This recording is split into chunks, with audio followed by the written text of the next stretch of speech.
how to create a can't-fail business using NLP. Stay tuned.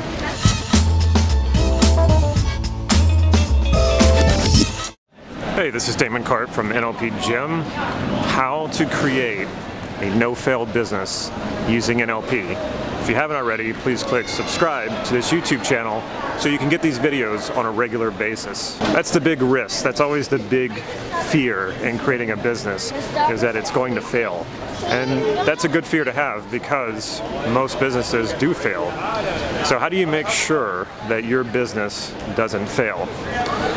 The simple answer to this, and remember, anytime I say something is simple, I don't mean to say that it's easy, because many things can be very simple but very hard. And business is extremely hard. I have two of them, so I know what that's like. So the simple answer is find a business or create a business that fulfills and expresses your highest values. What do I mean by that? Your highest values, and how are you going to know what your highest values are? Pick something you want. Say it's a career, or say it's a business. You've been thinking about starting a business, and ask yourself, why do you want to do that? And then just keep going deeper and deeper. So what's important about that?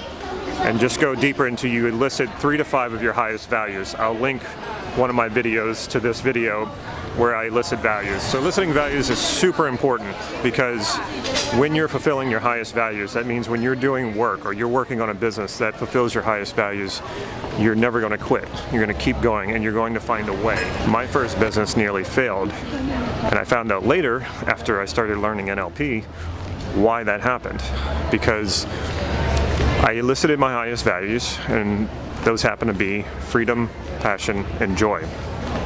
So when I started my first business, I knew that it wasn't something that I was passionate about. I knew that it wasn't something that I was going to enjoy, really.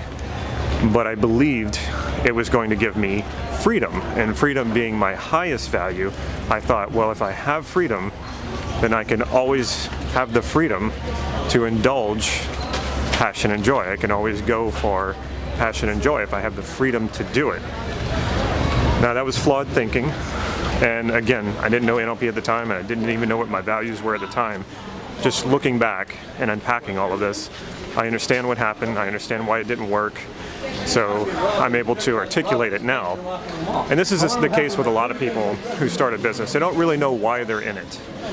A lot of times it's not even their own values that they're after. They're fulfilling someone else's values who thinks it's a good idea to have a business. So get very, very clear about what those highest values are. And then realize that whatever business you choose is not as important as you getting to do what fulfills you, what fulfills your highest values. So what happened to me in my first business is I wasn't experiencing passion, because it wasn't something I liked. I wasn't experiencing joy. And as a result, it made it very, very difficult to be successful at this. And the idea of freedom, well, that would come after I was successful, after I was making a lot of money and I could just have my employees run my business. But if I couldn't get to that point, then I wasn't experiencing freedom either. And I couldn't, because it's really hard to be successful at something you don't like or that you're not passionate about. You just don't want to do. You're not interested in it. It's very, very hard. And in spite of all that, I was able to make it successful enough. Not as successful as I had set out to make it. And then upon realizing all this, I didn't really like doing it at all, I was okay with not taking it any further. Now my next business, which happens to be this business, NLP Gym, this came from purely passion. I didn't have a whole lot of business ideas about it, or I just knew I wanted to do it. And upon wanting to know that I wanted to do it, I wanted to know how I could also monetize it so that I could keep doing it and I could justify taking the time to do it. I later found that this business does fulfill my 3 highest values. Now remember, those won't be your highest values necessarily. You have your own highest values, and find the 3 to 5 for you that are your highest values. Not many people know this, but it wasn't even that long ago that I quit NLP Gym. I left everything up. I left my website up. I left the YouTube channel up, but I actually quit because I didn't think it was going to work as a business. I didn't think it was viable. The problem was not that I wasn't passionate about it. It wasn't that I wasn't enjoying it. I definitely was. And it also granted me a lot of freedom to do what I wanted to do. So my values were there, but what wasn't there was a good business strategy. And the problem with not understanding your values, you get married to the strategy. You think that it's all in the strategy, and when the strategy fails, you think you've failed, or you think that it can't work, or that you did the wrong thing, or this is not it. No, the strategy you can throw out. Business strategies, business plans change all the time. In fact, that's the only way businesses are successful, because they need to be adaptable and flexible to the market. So when you know what your values are, you can throw the strategy out and start over again. You can throw the business plan out and start completely over again. And that's exactly what happened to me. I thought things had to go a certain way with this business. When it didn't work, I thought, well, it's not a viable business, I got to get out. And then it's strange, and I know it is attached to my values. It almost felt like the business sucked me back. The business brought me back because I valued it. I valued doing it. And as a result, I provided value to people out there. And so some people started to catch on that I wasn't doing anything. Some of the people who were following me. And I started getting messages left and right. Where are you? What happened to you? I hope you're not sick. I hope you're not dead. And it showed me that I had been putting out a lot of value and that people wanted it. And they wanted me to come back and do what I had been doing. And it was also then that I realized that I had been going about it in a way that really limited me from monetizing the business, from really turning it into a successful business.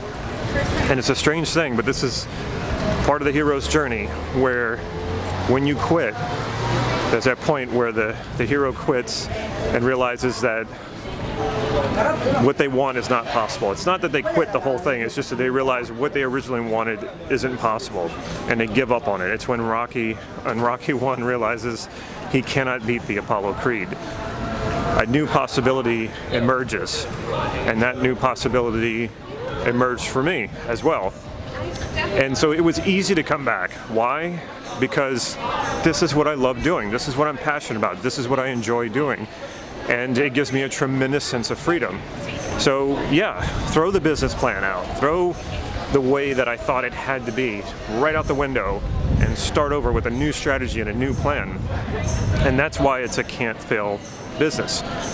When you're working at the level of your highest values, you will keep coming back. You will never quit. You will change the strategy, you will change the plan, you might completely revamp the business entirely as you adapt to the market and what your clients and your customers want. Stay connected with your highest values, and you will always have meaning and purpose in what you're doing, and you will always enjoy it.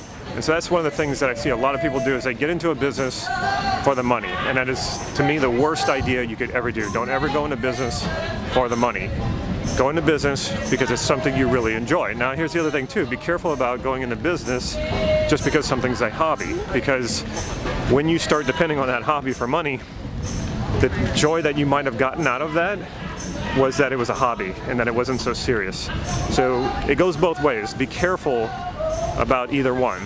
So you want to pick a business that will make money and it's viable, of course, but don't do it just for the money, because when things get tough, and when things get really hard, and when your business isn't working, especially since your heart's not really in it, it's so easy to quit, and you won't go back. You'll drop it, you'll let it go, because it's not fulfilling you.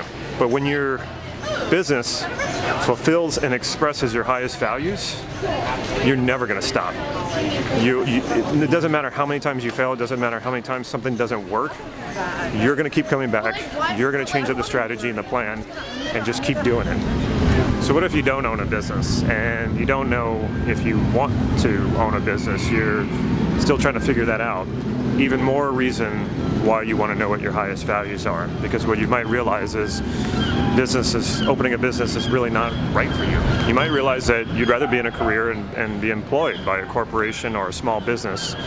So that's a really important thing to know, because I know a lot of people who get into business who it's not really their thing. They think it is, or it sounds glamorous, or they like the idea, and then they get into it and they realize it's not at all what they thought it was.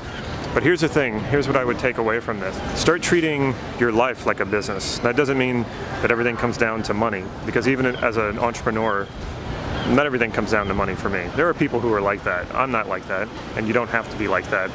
But think about your life as you incorporated.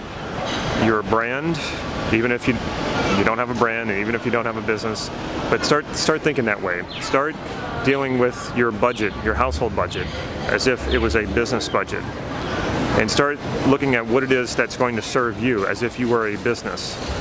This is a much bigger discussion. I just want to introduce this idea. It was very helpful to me, and I've carried this idea with me probably for almost 10 years now, and it served me quite well. And so all I'm doing is saying, take that idea and hold it like I did, hold it loosely, and grow with that idea. Regardless if you open a business, whatever it is that you do, think of yourself as you incorporated. Check out my website, nlp-gym.com. There I have some free NLP training, and I also have some free hypnotic inductions that will help you have greater confidence. All you have to do is download it to your phone, your iPad, or your computer, stick your earbuds in, sit back, relax, and just let me take you to a higher place of higher confidence and higher self-esteem. Also, follow me on Facebook for real-time updates on upcoming trainings that I'll be releasing, talks, or new products that I'm putting out there. And as I mentioned before, if you haven't subscribed to this channel already, please click subscribe right down here and click the bell. And if you like this video, please click like right down here. Take care.